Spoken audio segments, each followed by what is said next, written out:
On this episode of Survive and Thrive 8791, we're going to visit with some of the people who were in attendance for Coach Bo Ryan's induction into the Hall of Fame. They will share a life lesson that Coach Ryan shared with them, a funny story, and then how they congratulated or thanked Coach Ryan after the Hall of Fame induction ceremony. This is going to be a good episode. Here we go. Our next guest is current men's basketball coach at Southern Utah University in Cedar City, Utah. Rob Jeter. More importantly, Rob and I were teammates at the University of Wisconsin-Platteville from 1987 to 1991, and part of that stunning senior class on the 1991 NCAA Division III National Championship team. Rob Jeter has had a fantastic 30-year coaching career that seems to have no end in sight. He's had stops at Marquette, the University of Wisconsin-Milwaukee, UNLV, University of Nevada, Las Vegas, Minnesota, and most recently as a head coach at Western Illinois and now Southern Utah. Rob's a proud father of four: Robert, JT, Jolie, and Jackson. And I'm happy to call him a friend. Rob, glad you could join us. How the hell are you doing? Man, he's comes a long way from those days down at OTs and those places down in Platteville. I'm doing well. Yeah, I'm just chuckling and laughing when you said some of those places in Platteville, OTs, and some of those places where we did a lot of studying, and then we did a little more in studying at OTs. But yeah, it brings me back to a couple of great laughs that we've had. Rob's joining me, and I'm joining him out in Springfield, Massachusetts, at the Hall of Fame induction weekend for our head basketball coach, Bo Ryan. And what do you think of Massachusetts so far? Well, it's raining right now. I came in at night, so I haven't had a chance to see much. But we're here for a really important reason and a very proud moment for all of us. So I would say Massachusetts is a good place. Yeah, home of the Naismith Hall of Fame. So yeah, this is kind of the apex that everybody wants to get to. I think nobody wants to get here, but the good ones end up here. And I don't think it's anybody's goal to make the Hall of Fame as a coach or a player. You're just playing, and that's kind of what you did with your playing days and coaching days, isn't it? Yeah, you just kind of take every day, every practice, just try to give your best. Some of these things that I'm sure we'll talk more about, that coach instilled in all of us. But it's never like you said, it's not the destination where you're playing, but you would love to be here. So I'm excited that I am here.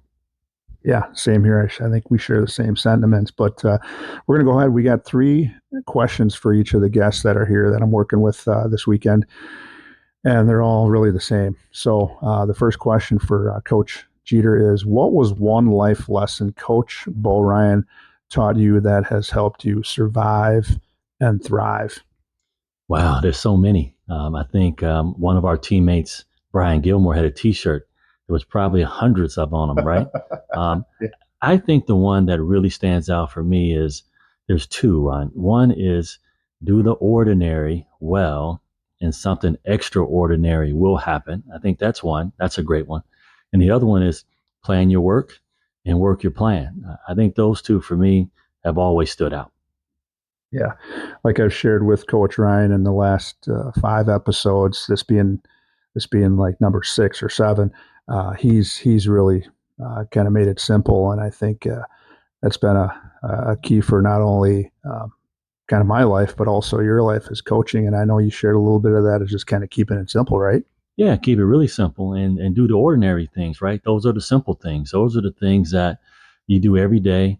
It could be anything from managing relationships. It could be anything from, I don't know, just taking care of your kids, just taking care of your responsibilities. But whatever those ordinary things are for you, just make sure, one, you take really care in taking care of them, and that you do them every day, and you spend some time working on those things every day. Yeah, I think when we had breakfast this morning, I heard you say, do the ordinary things extraordinary, and I really like that. I think I'm gonna put that in my notebook someplace, and I hope some of the listeners do the ordinary extraordinary. And that's been a key not only in Coach Ryan's life, but he's also shared that with us. And you're doing well with your life and your coaching and raising kids, and Yeah, you're just doing great. Question number two. Give me a short, appropriate story from your days with Coach Ryan. And I know, yeah, you make us laugh if you can make us cry, or if you can make us think you've done. You can make us do one of those things. You've done your job, but if you can make us do all three, I don't know. We'll let you go, Coach. Here you go, Rob. Well, I don't know if I can do all three, right? But what I will tell you is that the one thing that having been around Coach is that he always seems to command a room no matter where you go. I remember the first time I met him, I had no idea who I was meeting. I'd never seen him before. This was before cell phones. Remember that, TD? It was, so I talked to him on the phone. So I drive into Platteville. He happened to be standing outside with, I think it was Mark Redfern, who was the president of our booster club. And it might have been Krogman at the time. I'm not sure. He was an engineering professor that was also really tied to the program. But I remember there was three guys out front. Bo was one of them. And I rolled down the window and I'm like, hey, I'm looking for Coach Ryan. And I remember him responding. I had no idea I was talking to him. And he says, well, does he owe you? Does he owe you any money, or has he done anything bad to you? And I'm like, I didn't know how to respond. I'd never been around that type of sarcasm, that type of wit before. And he kind of saw my uneasiness, and he just laughed and said, "No, I'm Coach Ryan. You must be Rob Jeter." So that was the first time I met him. But I think the real stories or the real memories that stand out for me, it was just this relationship with his dad. I mean, Butch Ryan was a character of his own. And when I talked about commanding a room earlier, the humility that you would see from Bo when his dad was around was just incredible to watch. I mean, Butch came into a room and he would command it. Bo would take a back seat, and Bo never did that to anybody. I think the other ones were Ron Rainey. Ron Rainey was the same way. He just had a lot of respect for people that have helped him along the way, and his relationship with his father was a special one. Yeah, I know Coach Ryan and I on, I think it might have been episode 4, 5, shoot, maybe 2, 3, and 6, talked about Butch Ryan. And I remember his days of coming in and running around the gym, getting his leg and lung work in, and while the rest of us are running up and down playing, and then he's standing underneath the hoop. He's got that mask, that face mask pulled down, and he's got his hands up in the air. I just when you started talking about Butch, and if there's a guy that could make Coach Ryan button up for a few minutes, it was Butch Ryan. So yeah, that's you brought back some tingly memories there, Rob. Um, Tonight, he's going into the Hall of Fame, and by the time you hear this episode, gang, you'll Coach Ryan will be in the Naismith Memorial Basketball Hall of Fame, and we'll have already seen him and been on our way. But when you congratulate Coach Ryan tonight, do you know what you're going to say, or are you going to say thanks? Are you going to say congratulations, or are you going to do a little bit of both? What do you think? Wow, I mean, that's you kind of put me on the spot. I think I know for sure I'm going to tell him that I love him. I think that will rock him a little bit. He's not a very sentimental guy, but he is, right. So I'm going to tell him that I love him. And I think the next thing I'll say is that I'm very proud of him. I'm very proud to have been around him. When you think about sports, I mean, without Coach Ryan for us, I mean, where are we on the basketball side of it? I mean, what would we have been able to accomplish without him? That's kind of how I look at it. So I'm gonna tell him that I'm very proud of him, and then I would probably, and then I know I will say congratulations, well deserved. Yeah, we talked a little bit about that on the last episode 6, where I said I think you're going to do us all proud. I don't know if they're going to be able to pull the microphone out of his hand. He said they're going to give him 2 minutes, so I don't know if they're going to be able to pull it out of his hand. So do they know who you are? Do they know who you are? But I know you just kind of summed it up a little bit, and you started with the love thing first. That I think he knows how we feel about him, and I think we know how he feels about all of us. But yeah, maybe some of us can get that out of him tonight, and I definitely will be dropping the love on him too. Just not only from giving him a hug, handshake, and sharing that with him. And I think it's one thing if you know it and you feel it, but then I think when you say it, I think that really kind of sums up a pretty cool idea. Anything else? Yeah, I mean, he's very special to me. I've said it to him a few times in conversations, and I'm not quite sure if he's heard me or if he's kind of, he's an old school tough guy. But tonight, I know he's going to break down because we've seen him. I know I've seen him break down and get a little choked up on things. So I know he's going to break down. Now, the 2 minute piece of speaking, that's not possible. Part of my job as an assistant during halftime, I would have to let him know there was only 5 minutes left. And I would have to stand in the back of the room and just put up the number, a hand signal of 5 minutes.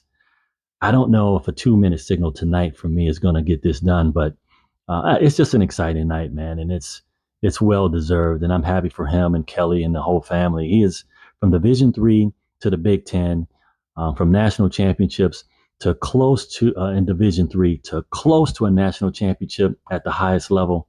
Just an incredible run.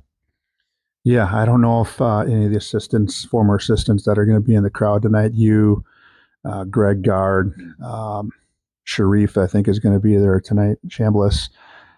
Maybe you can share a little, hey, when he hits that 2 minute mark, you can have Coach Katie, one of you guys can talk to Coach Gene Katie or Coach Roy Williams and maybe have them grab his coattails and say, hey, Coach, your 2 minutes are up. But I want to say thank you, Rob, Coach Jeter.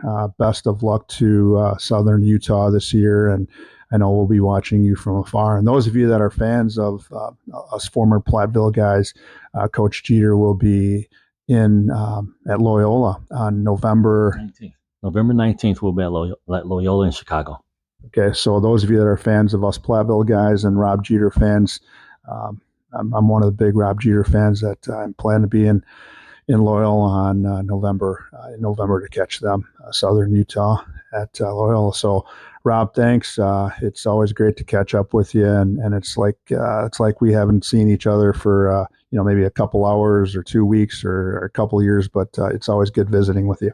Hey, what you're doing with this podcast, I just wanted to let you know is inspiring, and keep it going, man. Proud of you too. Yeah, thanks, Rob. Take care. We welcome in our next guest, Coach John Nedelkoff. John was an assistant from 1989 to 1992. That put him my junior and senior year.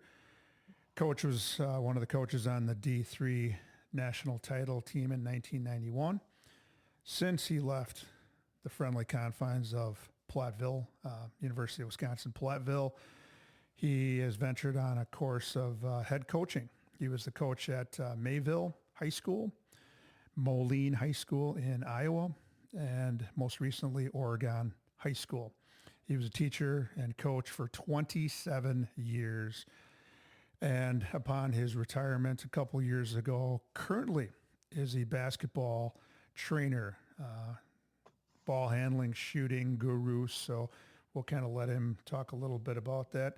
John, welcome to Survive and Thrive 8791. How are you?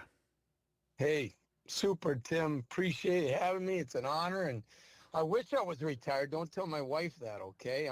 I'm just kind of hiding out, but the training business is something that wasn't supposed to be full time, but it boomed during the pandemic, and left teaching and coaching for other reasons. But the thing is, once a teacher, once a coach, always a teacher, once a coach. It's just doing it in a different venue, like Coach would always say. Be the best who you are in whatever situation you are. Yeah, I think you've kind of epitomized the kid who grew up underneath a coach and then a teacher, and then you became a coach and teacher as well. So it's amazing how many guys are in the coaching business because of a parent involved in something like that, and the politics of the coaching and teaching. You just get so much giving to the kids, and then you get back a lot of that stuff. So, Yep. pretty awesome. But it is, and I've had four great mentors in my life when it comes to teaching and coaching, and many others. But the four that stand out is my dad and Coach Pettigrew and Coach Landrum, and of course Coach Ryan. And it all seems one thing is that you do it for the kids. Yeah, you want to do your best, but you want to do it your best for the kids, and then the kids coming up the next year that they can do more than they can ever perceive. And that's kind of what Coach Ryan's message was, getting somebody to do something that they maybe can't do or maybe think they can't do, and you get them to get it done. Yeah, exactly. Um, Before we get into these stock questions that I've been asking the guys that were out for Coach Ryan's induction ceremony in Springfield, Massachusetts, what'd you think of the what did you think of the whole kind of weekend? I know you and I ran into each other finally on Saturday, spent some time there together, and then Sunday at the induction ceremony. What was a couple of your takeaways in 90 seconds or less, Coach, to knock off? Oh, pretty much fabulous.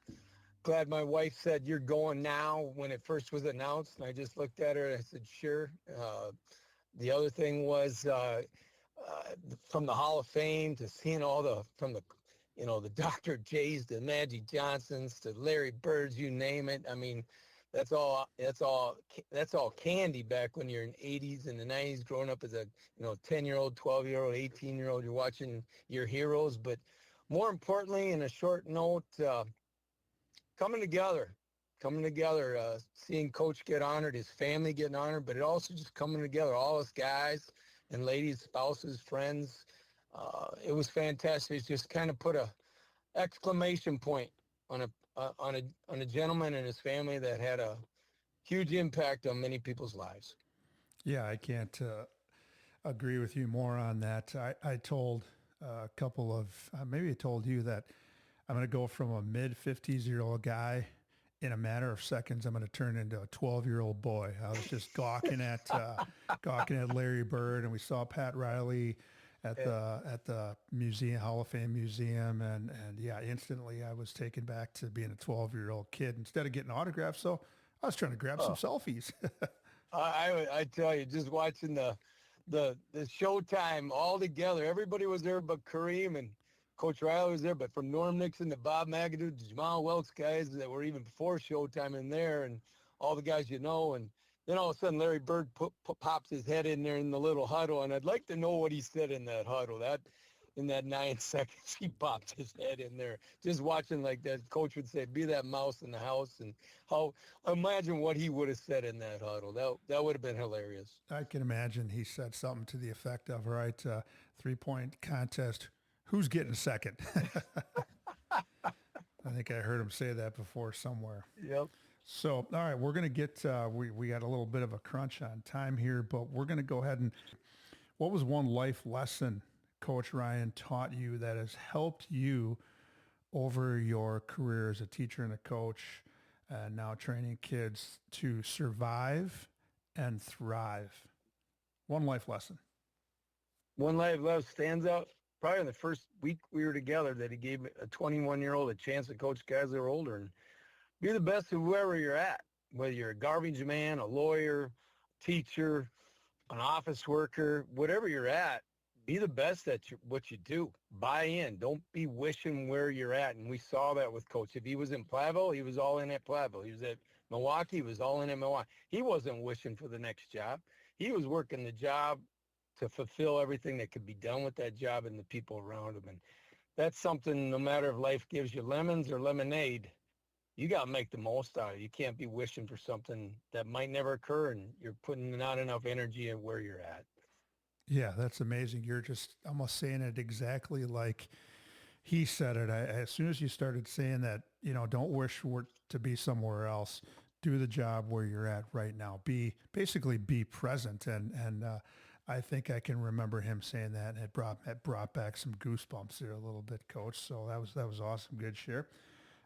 Second question or statement is, give me a short, appropriate story, because we're PG-13 here, Coach. An appropriate story. Like Coach, I'm not a storyteller, but a real short to the point is this. Probably the first week, about this time, nice sunny day, about 85 degrees on a Friday afternoon. We're stuck up in a upper part of Williams Fieldhouse and it's under construction. I mean, we're in a little room with a bunch of boxes because of construction. All our offices are decomposed, put away. You can't even get to them. And Coach has got Steve Scholler and I, both two young bucks, watching this little 12-inch VHS TV screen, literally 12-inch, watching game film, and he's teaching us drills of what we're going to do in about a week, because we'll start practice like on a certain day. October 15th was always the certain date. And he's sitting there showing us on a 12. It's 80. It's hot. And we're sitting, it's Friday afternoon, and he's like 23 and I'm 22. And our minds are not there at 4 o'clock in the afternoon on a Friday. Platteville's deserted, and we're there. We're hot. And He said, see this, Johnny? See this, Joey? You got to get in and out of your teaching. You can't sit there and dwell. See how this is done? And the remote is on pause. Coach, get hit. I'm thinking, don't say anything. He's got it on pause. He's trying, you got to get there. You got to get in and out. And I'm like, then that was so hilarious. And all the players would understand. He'd be saying, hey, you got to help and recover. Got to get there and get there. And the thing would be on pause. Nobody's ever going to get there, coach, until you hit the play button. And things like that really stood out because it carries over the rest of teaching, how he was doing all the little details and most of all, being prepared. There was no better. They talk about Belichick being prepared. There was nobody better prepared than Coach Ryan. You were never going to be outworked, out-conditioned, and out-prepared. You're never going to outdo him. And that always put us in a chance to have a good chance of being successful. All right, last question is, what did you say to Coach Ryan after the ceremony? Did you thank him? Did you congratulate him? How many one-liners did you drop on him? I said, first, I was congratulate him, but I said I loved him. And I'm so glad I listened to my dad to just ask to help out in a program in 1989, because I was 21 years old. My dad said, well, go ask. And I said, Coach, I'm so glad I listened to my dad. And he returned the favor. He said, I'm glad you did ask. Mm-hmm. And that hit home. And Coach has always been there for all of us, thick and thin. All you got to do is make a call. And that's one thing when I was 16 years old, sitting in the middle of the floor of 500 guys, very average to decent high school player at the time.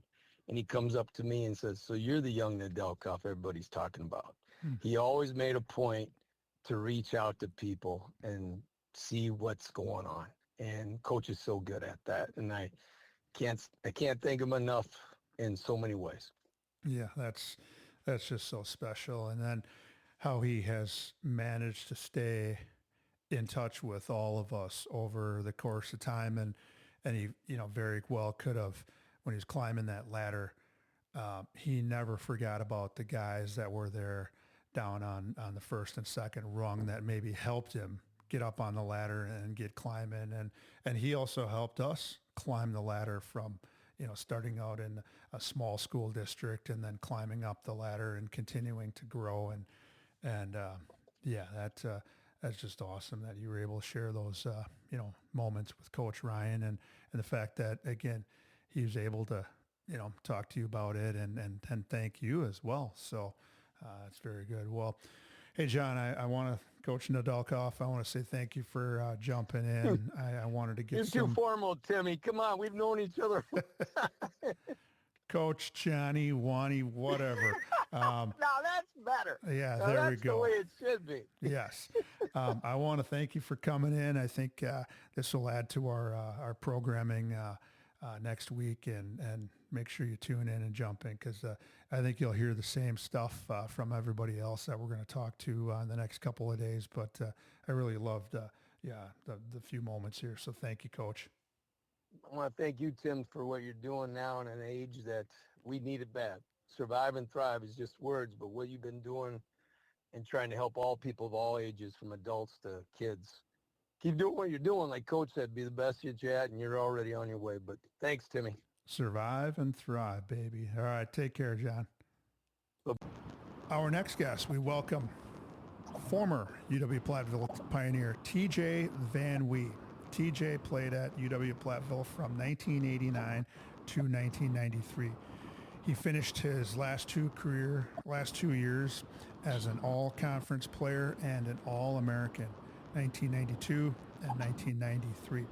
After his playing days, he used that accounting degree that he got from UW-Platteville, and he worked in public accounting at Grant Thornton. He moved on to Great Wolf Resorts for 7 years, and he currently is the accountant for Wilderness Resorts, and he has no end in sight. TJ loves working. He loves working with people. TJ, how the heck you doing? Thank you, Timmy. Pretty well. I know you're in the car driving home, so this is a first for the episode. We're doing a phone interview, so hopefully you can keep her between the ditches, buddy. Yeah, But well, you spent a couple of days out in Springfield, Massachusetts. What were, in 90 seconds or less, what were one or two things you took away from that awesome weekend?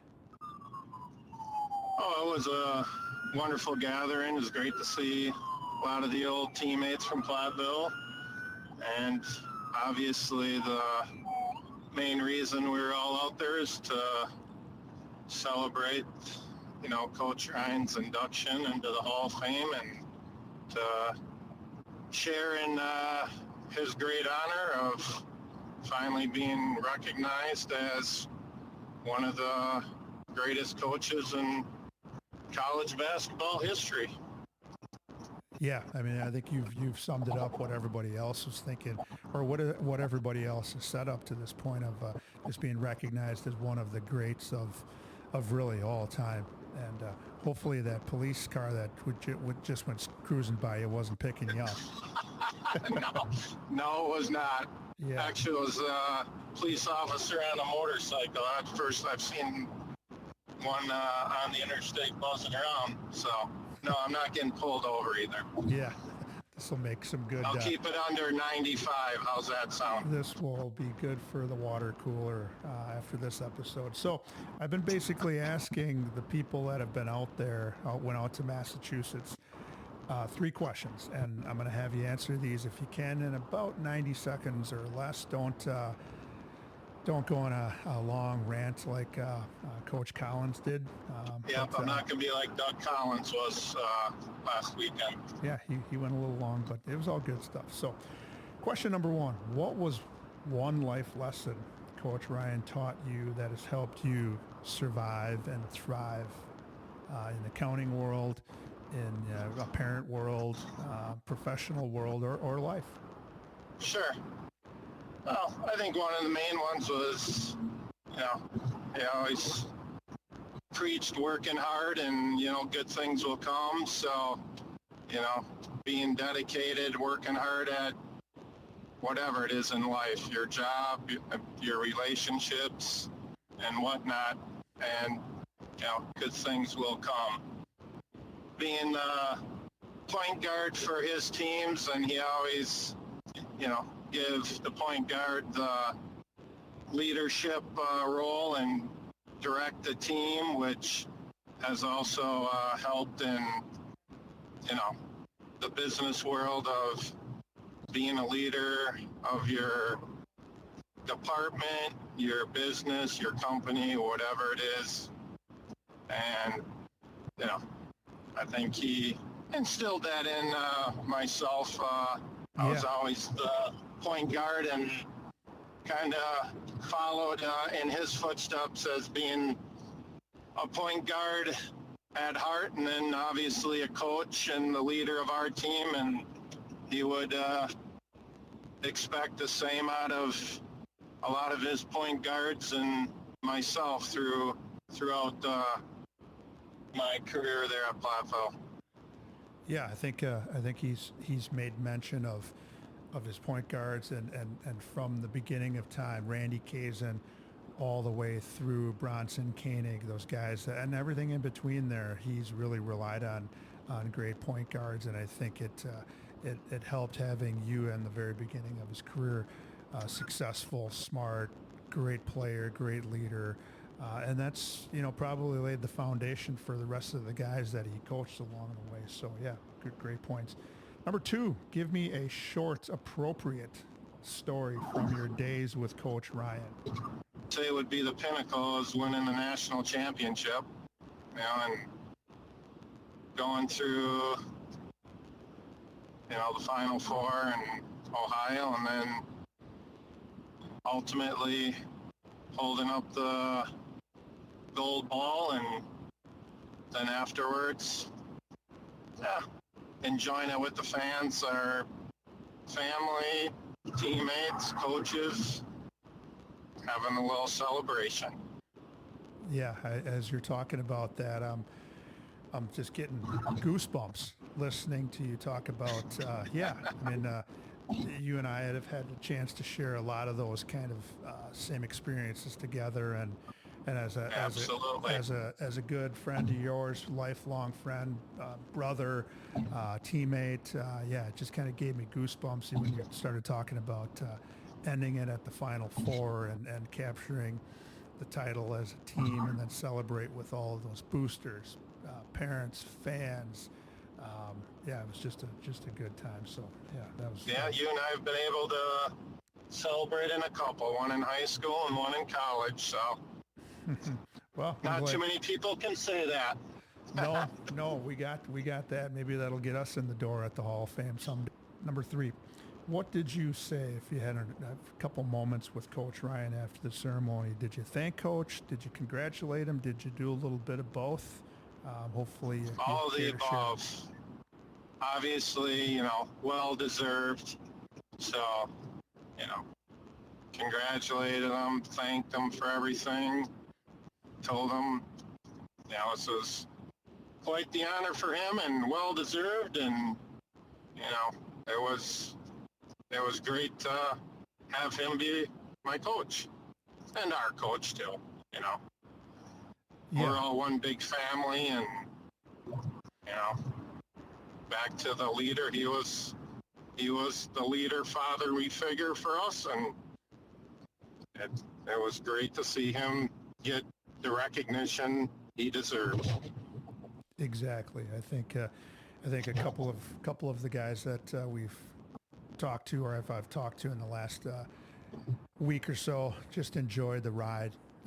He started whenever we started. You in '89, myself in '87. Some of these other guys before and after have just enjoyed the ride, and it's really cool that he still stays in touch with all of us in one way, shape, or form, and it all culminated in him getting inducted into the Hall of Fame, the highest honor for really any player, coach, contributor to the Hall, to basketball. He's in there, and we could say that we got an opportunity to play for him. Absolutely. Yep. It was definitely an honor. Well, T, I thank you for picking up the phone on the drive home from work. You be safe, and we'll stay in touch there. All right. All right, Timmy. Okay. You take care. Safe travels. Bye. You too. Love you. Bye. Our next guest is Tim Hoppensberger. Tim is a high school graduate, or was a high school graduate of Sun Prairie High School, Sun Prairie, Wisconsin. He was a player from 1984 to 87 under Coach Ryan, after transferring in from North Dakota State University. Upon finishing his college career, Hoppy ended up teaching and coaching in Plymouth, Wisconsin, and then he decided to dip his toes in the college coaching experience and was an assistant to Rick Majerus, legendary Coach Majerus at Ball State.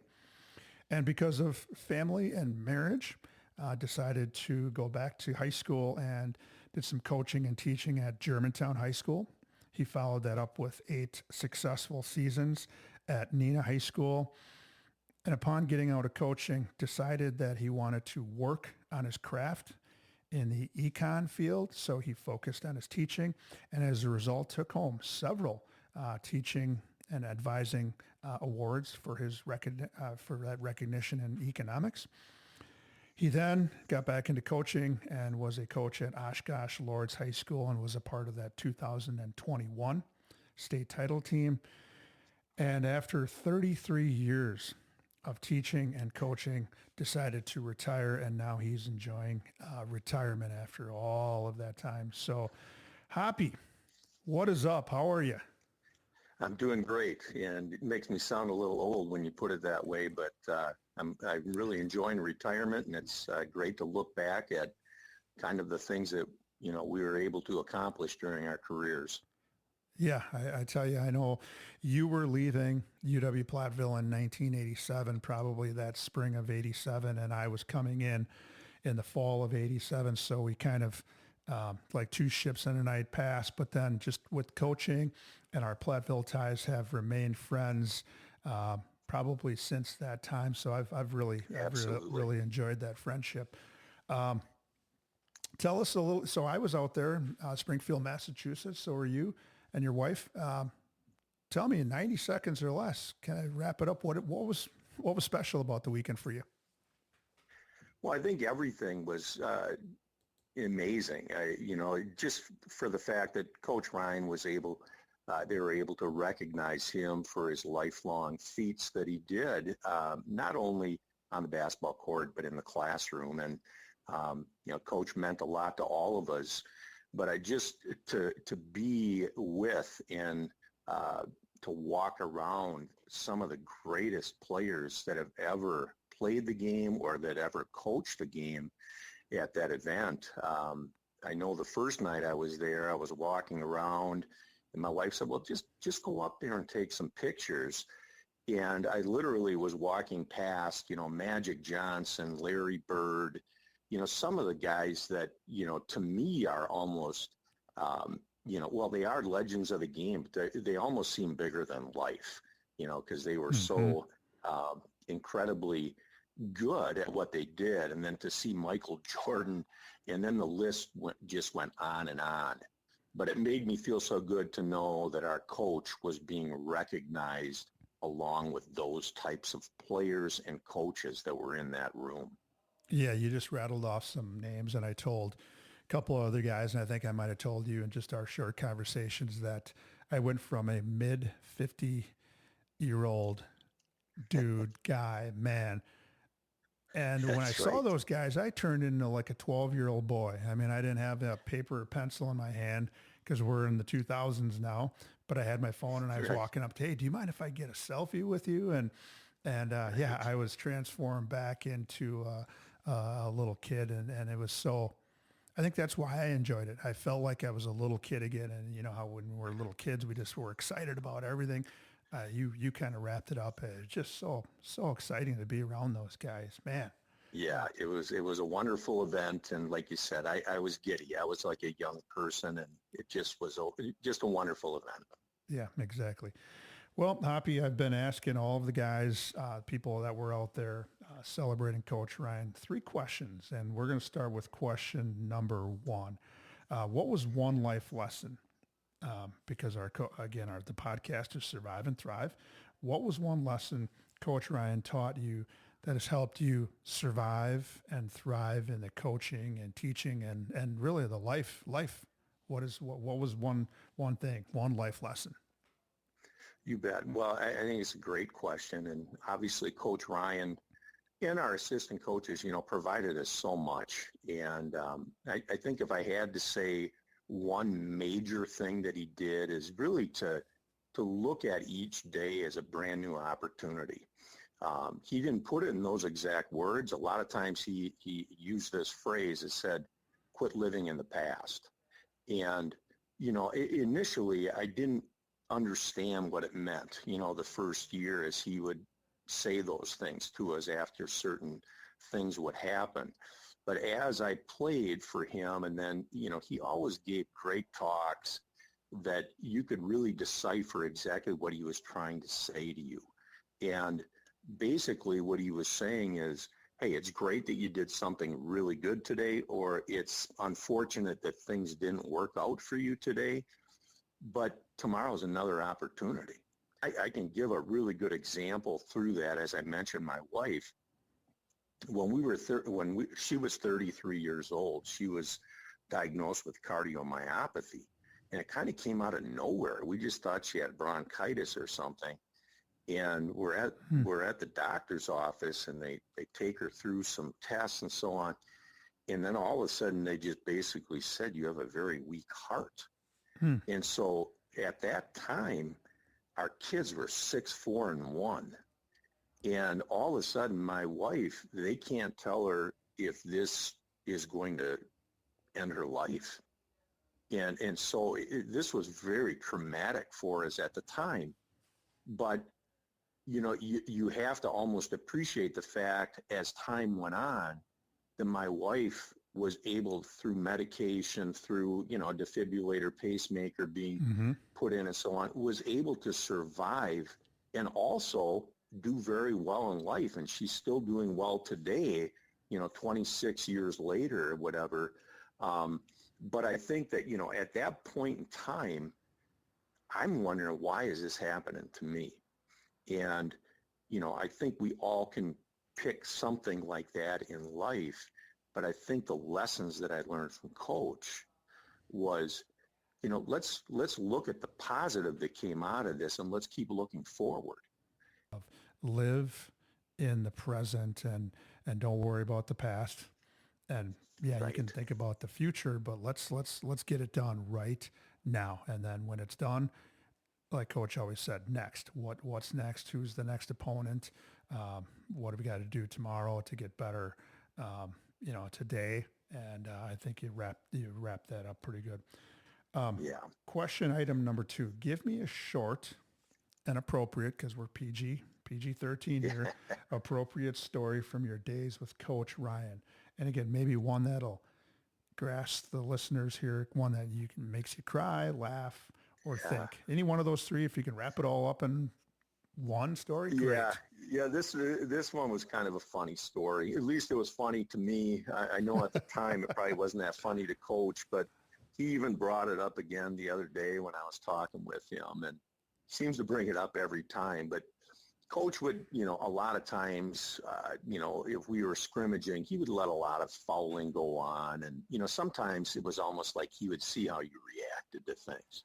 Well, there was a guy named Martin Hall that was on the team at that time from Madison East, and he was guarding me.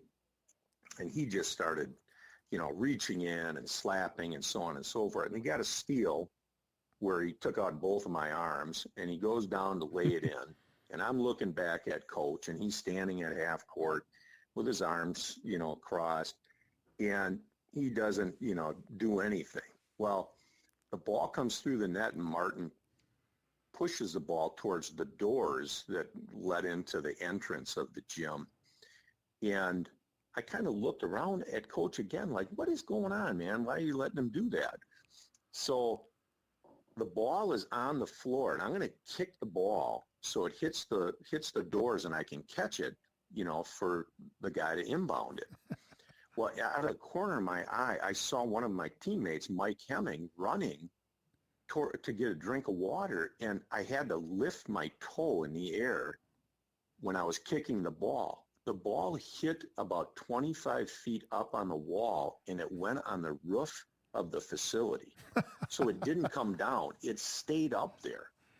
And of course, Coach looks at me and says, "Hoppy, what the heck was that?" Might not have been those exact words, but similar to that. And I looked at him and I said, "Coach, that was a kick." And he was so mad that I responded that way. He had me go shoot free throws for about 45 minutes, and we played Eau Claire the next night. And I was kind of afraid I wouldn't be able to play the next game. But finally he said, "Are you done kicking the ball around the gym?" And, he put me back in there. And that was one of the funny stories that I can remember. Question number 3. And we talked about this a little on air. And so anyway, I think it's good stuff. What did you say to Coach Ryan after the ceremony? Did you thank him? Did you congratulate him? Care to share? I did a little bit of both of those. But I told Coach, he's done a lot of that for us, and told us, how proud he was for us and things like that during our careers. But I told him how proud I was of what he's accomplished, but even more proud of the fact that I played for him. And, yes, it's great to play for a legendary coach, but I told him I appreciated all of the things that he taught me. And, we mentioned one of those earlier on in the conversation here, but there were so many things that he has taught me that's helped me become a better man. And I told him that. I went as far as to say, our family at Platteville, we love him. He's kind of like that father figure that we had when we went away to college. And again, he has taught me so much, and he has stayed in touch, that he means a great deal to me. And that's mainly what I shared with him. It's great what he accomplished in basketball, but I'm most proud of the fact that he was able to help shape my life. Yeah, I think you're just saying exactly what the some odd 100+ players that he had just at Platteville, that they would say the Right. exact same thing that you're saying it here on the show. And I think yeah, you're epitomizing everybody that has had some contact with him as a player, as a coach, as a colleague. That kind of wraps it all up. So, Hoppy, I appreciate you picking up the phone today. I knew I'd get some good stuff out of you, and I got even better stuff than what I thought. So, I appreciate you coming in. We'll get you on the episode. You were just talking about your wife. I think I might see if we can't get her in, because yeah, you're 24 years from a diagnosis, and she's survived, and then she's thrived. So Yeah, just absolutely. let her know that we'll be getting her Yeah, on an episode here. So you I bet. appreciate it, Timmy. We'll talk in the future. Stay in touch, man. I appreciate you, and I appreciate everything you're doing. After your teaching career, you're doing some great things, and that's awesome. Okay. Surviving and thriving. There you go. Take care. Our next guest to the Buck and Honey's remote studios is none other than Steve Gehrman. Steve was a radio broadcaster, voice of the Pioneers back in his day from 1987 to 1991. Matter of fact, Steve was on the call for the 1991 Division III national title game. The significance of that one, that was Coach Ryan's first national title. After his UW Platteville days, he went on to stay in the broadcast booth and did some sales for a small radio station in Watertown, Wisconsin. And then he decided to get into the banking and credit union business, which has led to a successful career where he is currently working for Summit Credit Union in the Dane County, Madison, Wisconsin area. Steve, welcome to this episode of Survive and Thrive 8791. How you doing, man? Well, I'm doing good, Tim. Thank you for having me. I appreciate it. I know we were kind of talking a little bit off air that I'm giving you these cues and these things with the podcast. And I'm thinking to myself, I'm telling a broadcast guy how to do his job. You should be telling me how to do this job. That's too funny. Yeah. Yeah. I haven't been there for a while, but I still remember some things. Yeah, it's probably like riding a bicycle. You get on air and Right. it just kind of comes right back to you. Yeah, you got it. So you were out in Springfield, Massachusetts for the weekend. You went by car. A lot of us went by plane, but you went by car and you did some sightseeing. Give me one or two things that you thought. What did you think of the whole Hall of Fame weekend? I think it was just, it was all the activities surrounding the ceremony on Sunday night were just top notch. Everything was like almost like a dream, right? Mm-hmm.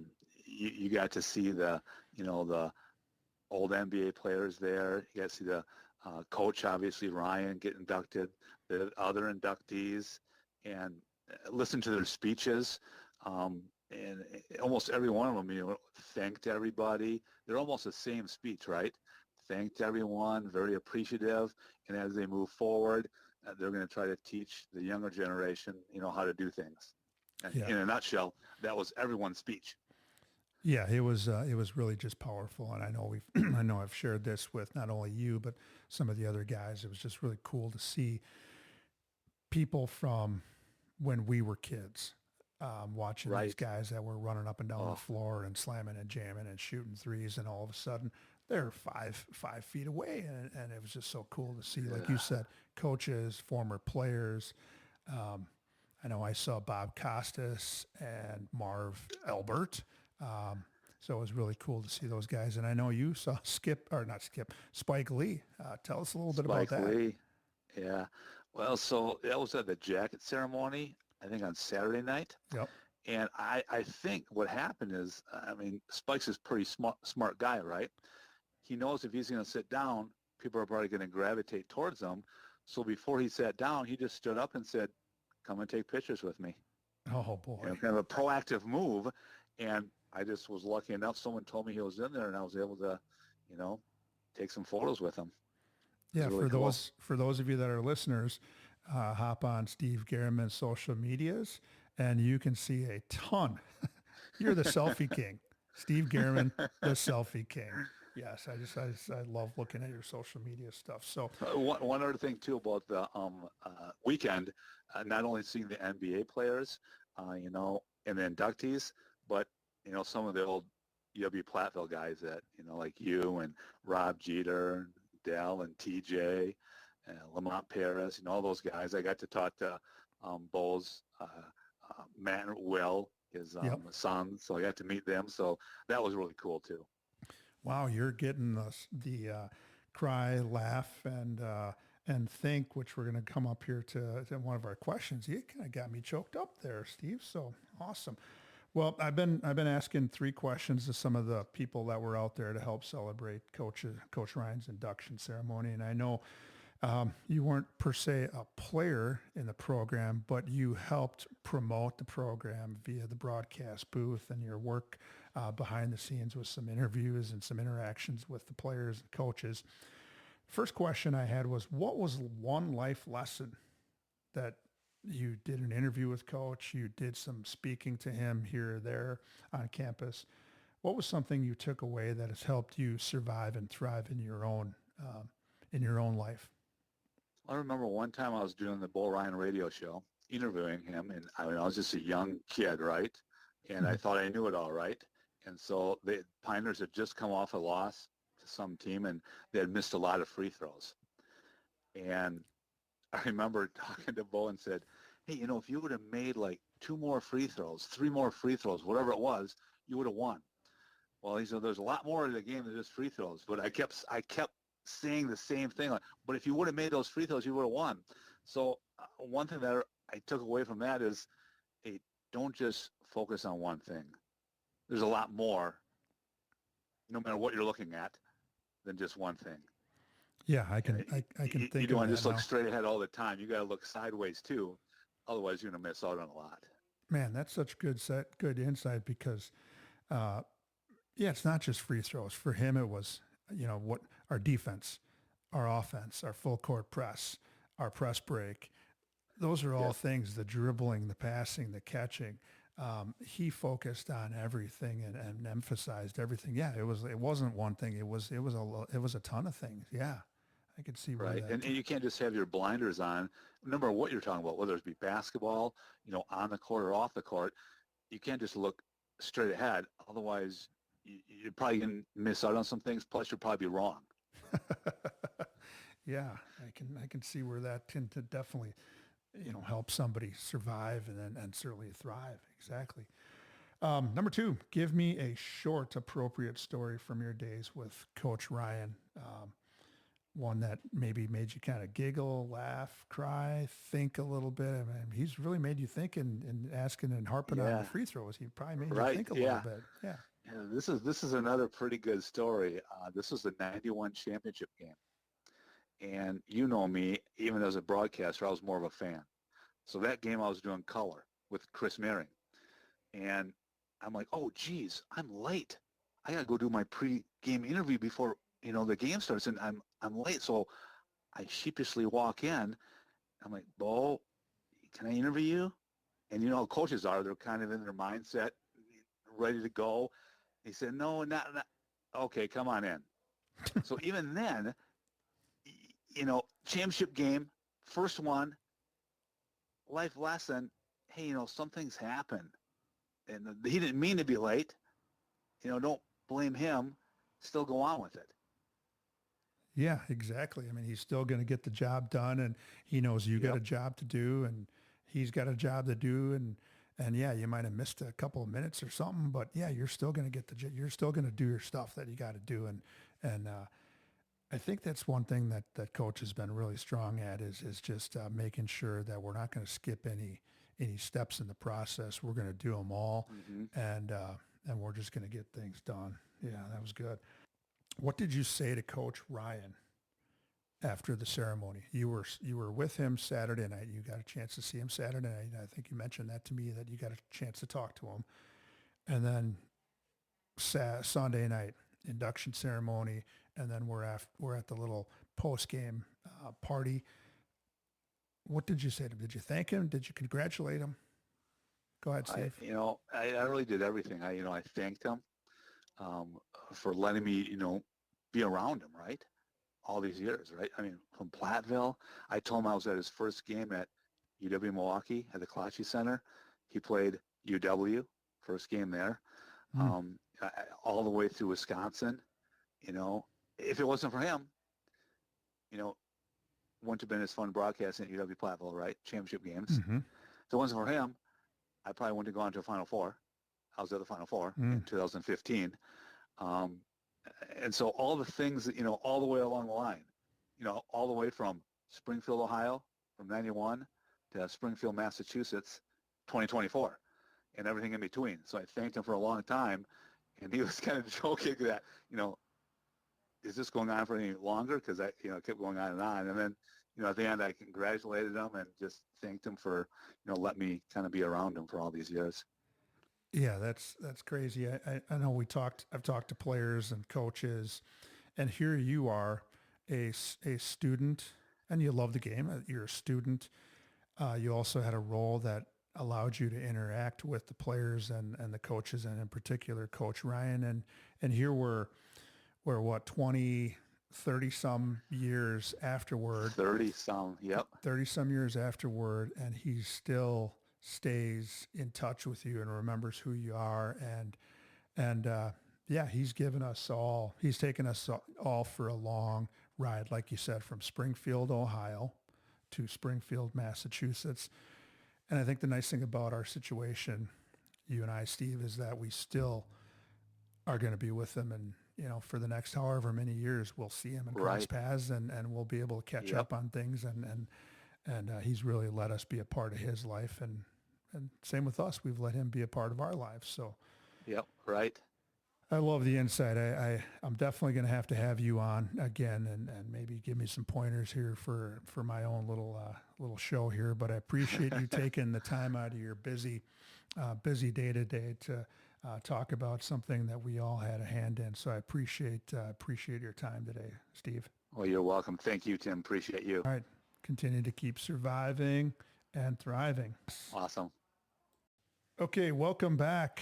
Our next guest to the Buck and Honey's remote studios is none other than one of my teammates, one of my best friends from the UW Platteville days, Del Brazil.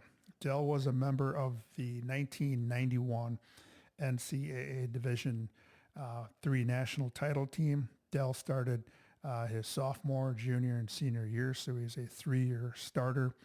Was our four-man on the front of the press, a little bit ball inbounder, and then just one heck of a player and one heck of a friend. After his college days, Del went on to a very successful engineering career. And I did not know this, but Del got his master's in business administration from Notre Dame. So yeah, he's very accomplished man, and has been owning his own business for the last 20 plus years. So we welcome Del Brazil into the studios. Del, what is up? Having me. I'm doing good, man. I'm doing good.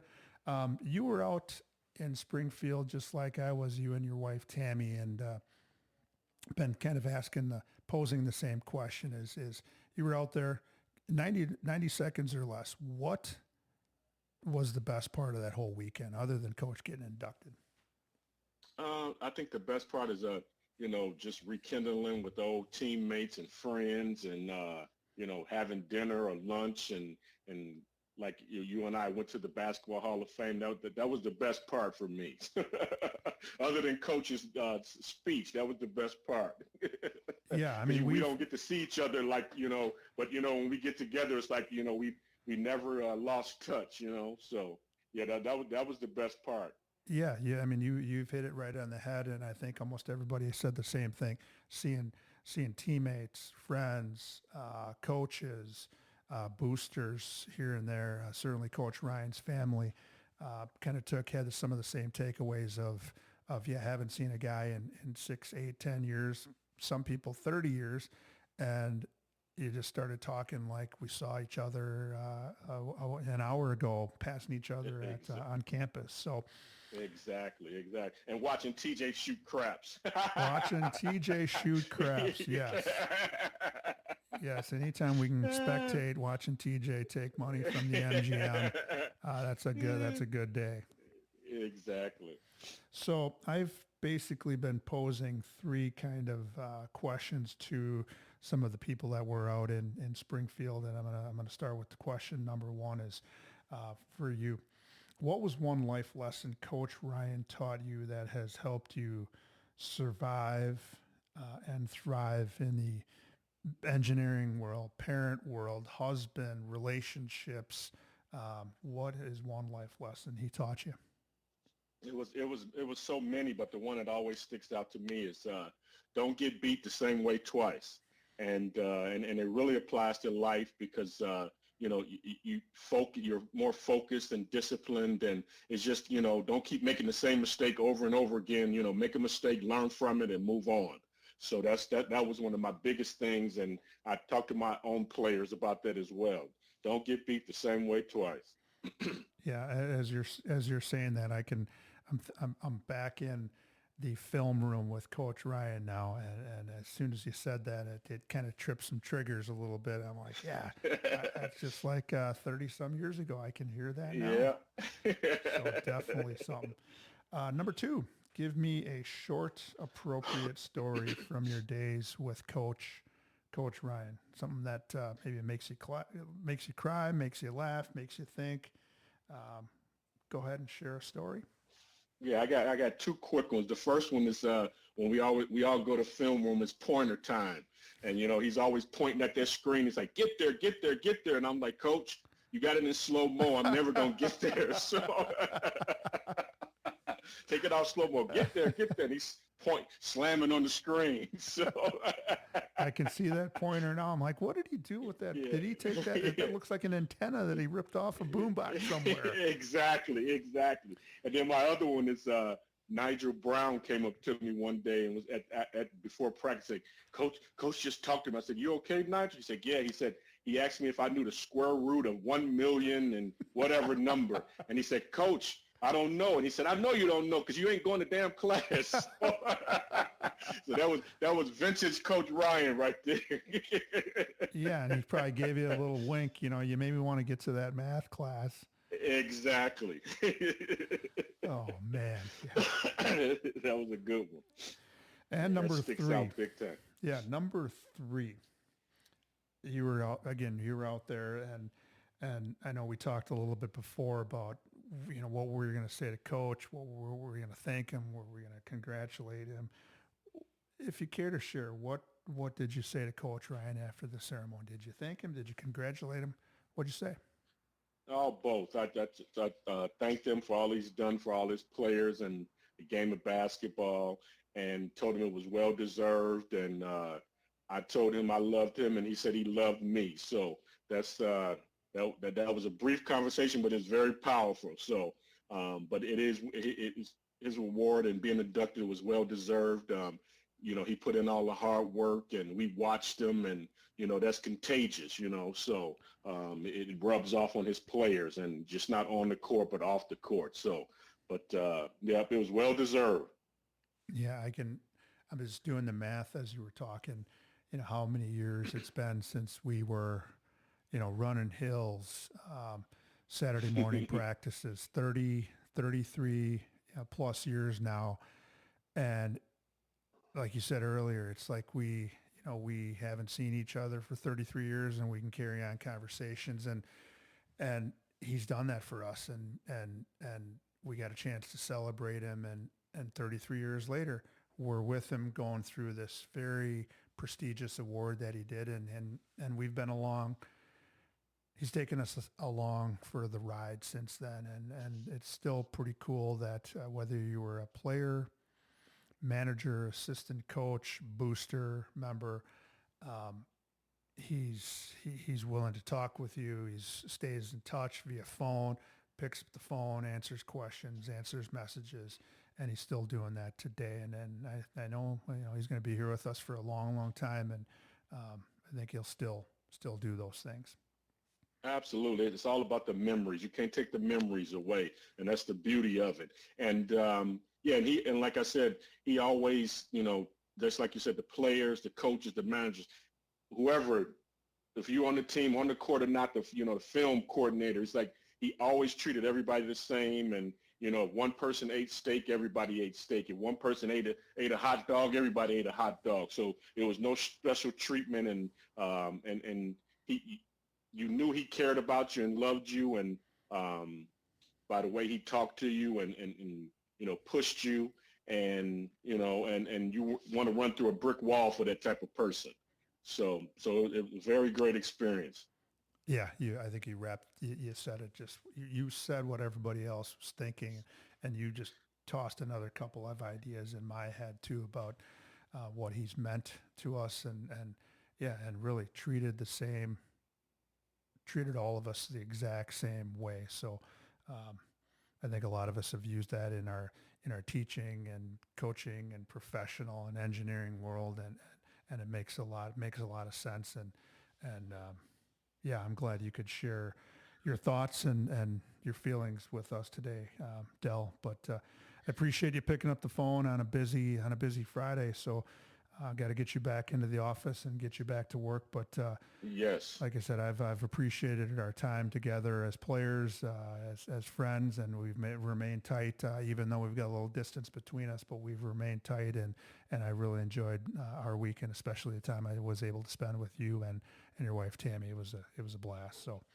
absolutely. Thank you, and thanks for having me. And we get the golf clubs out next spring, so have a little outing. So yeah, we can get Coach out there. We can invite Coach, and we can invite TJ, and we'll go to the casino afterward. So. Oh, there you go. It sounds like a plan. Yeah. All right. Continue to keep surviving and thriving, Del. We'll stay in touch. Take care. Thank you, sir. Take care. Bye now. Our next guest into the Buck and Honey's remote studios is R.A. Caves. R.A. was a player from 1991 to 1994 at UW-Platteville. He transferred in from the University of Wisconsin-Stevens Point. He was a part-time starter as a junior and a full-time starter as a senior for the Pioneers. After his UW-Platteville days, he entered law enforcement as a worker, not as a prisoner, and enjoyed 26 years. He retired, and then he unretired and works as an investigator for the Cook County State Attorney's Office. R.A. Caves, welcome to the show. What is up? How are you? I am well, Tim. Thanks for having me. It's obviously great to catch up with you over the weekend, and always good to talk to you. Yeah, R.A. and I go way, way back to his Adams Friendship days and Ardell's days and TJ, and we've had that. I think our relationship has grown since he became that Pioneer, and it's evolved, and it was great to see you this weekend. Speaking of this weekend, in 90 seconds or less, and if you go over a little bit longer, just don't go as long as Coach Doug Collins did. But in 90 seconds or less, can you tell me what were the one or two most, the fun things, the cool things, whatever, 90 seconds or less, ready, go. Yeah, well, I mean, obviously catching up with all the Pioneers that were out there was a great time. Mm-hmm. We had our deal out in Mount Horeb earlier, but this was a little bit more intimate. Fewer people, and being able to catch up with everybody, and then obviously, I mean, you see, you get to the ceremony and you see all of those basketball greats in one area together. It was pretty impressive and pretty humbling, to be honest with you. Yeah, we come from humble beginnings, and now you and I were both, very good high school players, college players, and then you're really humbled when you see Larry Bird and Magic Johnson and Dr. J and all of these greats of all time, planet Earth, are in one spot, and there we are. And it was one of those things. I've seen it before, the award or the induction ceremony before, and I'm thinking, oh, that'd be really cool someday to be there where that is the place to be. And we were there this weekend. We were there at the place to be, the Hall of Fame induction. And yeah, you brought up some very cool memories passed along to you. So question number one, what was one life lesson Coach Ryan taught you that has helped you survive and thrive, maybe as a parent, as a colleague, as in law enforcement, or as a friend or a husband or a parent or a coach? What was one life lesson from Coach Ryan? Yeah, well, I mean, so many more than just one, that's for sure. I mean, if you were just teaching the game of life through basketball, I think, Coach went out of his way to make a point of doing that. So, paying attention to the little things, having a good foundation obviously was one thing that stuck with me. And that goes for everything that you do. But probably the biggest thing for me was, he always preached having that even keel, maintaining that even keel, not getting too high or not getting too low, just staying in the middle and, pointing out that if you get too high, it's going to be a long fall for you when it happens, and it's sure to happen at some point, and then, never digging yourself too far into a hole where you can't get out of it. So that was huge for me in my law enforcement career. And just a quick story, I was involved. I was in an investigations unit. And we were in a unit that went after people for gun crimes. And we all kind of knew, being in that unit, at some point we were probably, unfortunately, going to end up in a shooting. And sure enough, it happened. So we were looking into a guy, and I'll keep it short, but he took off on us, and then went into a parking lot of a county market grocery store and ended up hopping out of his truck, and he shot two of my coworkers, one my boss, who almost died. But through all of that, when it was all said and done, I had unbelievable amount of people come up to me and where they were like, wow, how did you stay so calm? I was the one that called it out on the radio as it was going on. Mm-hmm. And, they were all like, man, you sounded so calm. It was like nothing was happening, but you were in this intense situation. And, I after, thinking about it, I directly related it to my time playing for Bo, and that, maintaining that even keel and staying in the moment and being able to do your job. So that was a huge, huge deal for me, obviously, in law enforcement and in my life. And yeah, pretty harrowing experience, and glad it all worked out the way it did.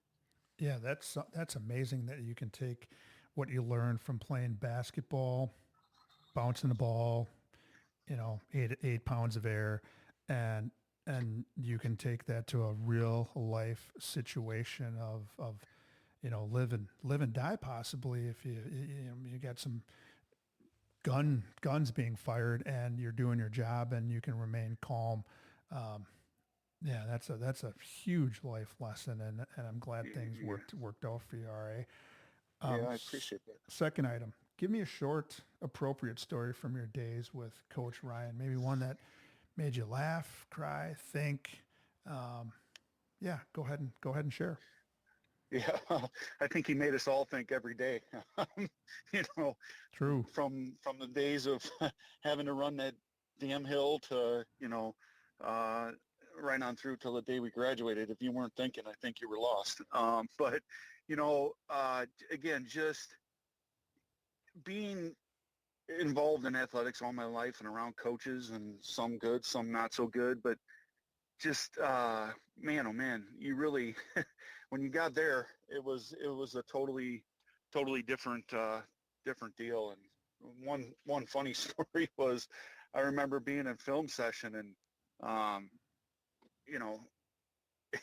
he had his laser pointer and that little wooden pointer stick. And I didn't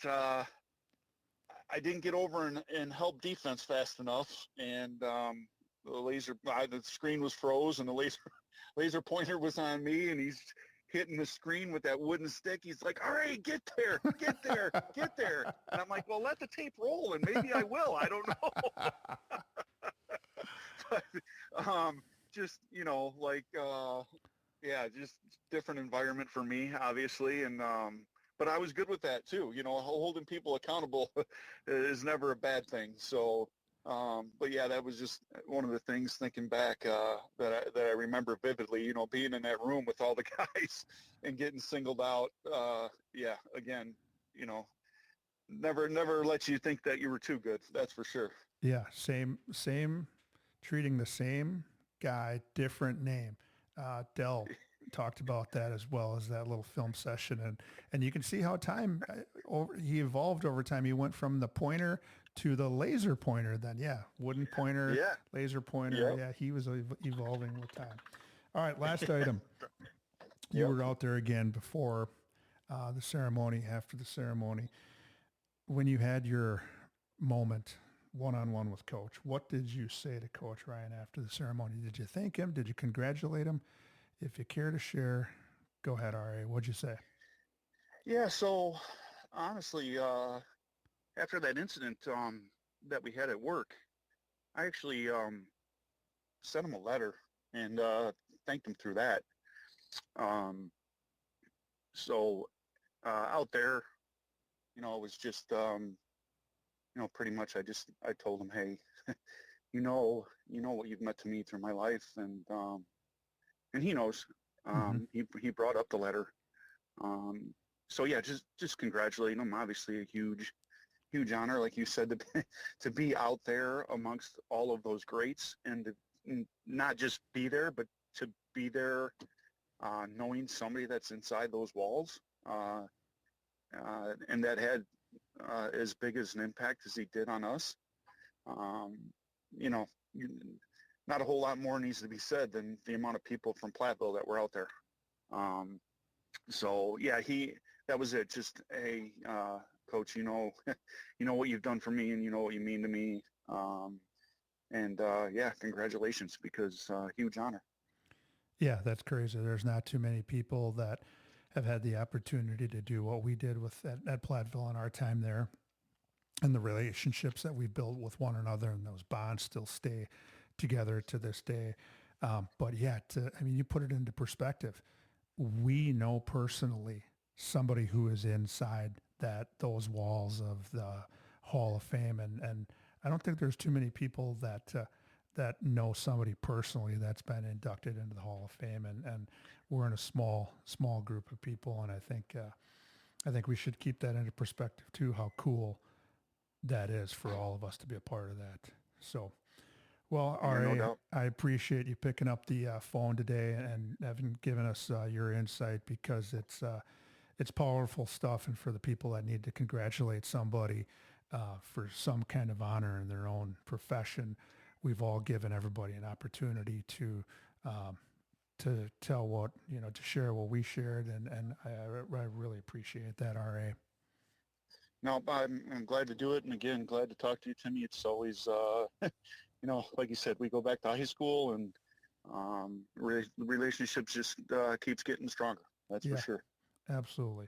Well, I've enjoyed the time today, and I'm definitely going to have you back on an episode where we can talk a little bit about that little incident a little deeper, because that had an impact on you. It impacted Coach Ryan, and what he did helped you, and what you did helped somebody else, and definitely going to circle back with you on that in the future. No problem. Well, you take care, stay in touch, and keep surviving and thriving, buddy. All right, buddy. I appreciate it. Take care.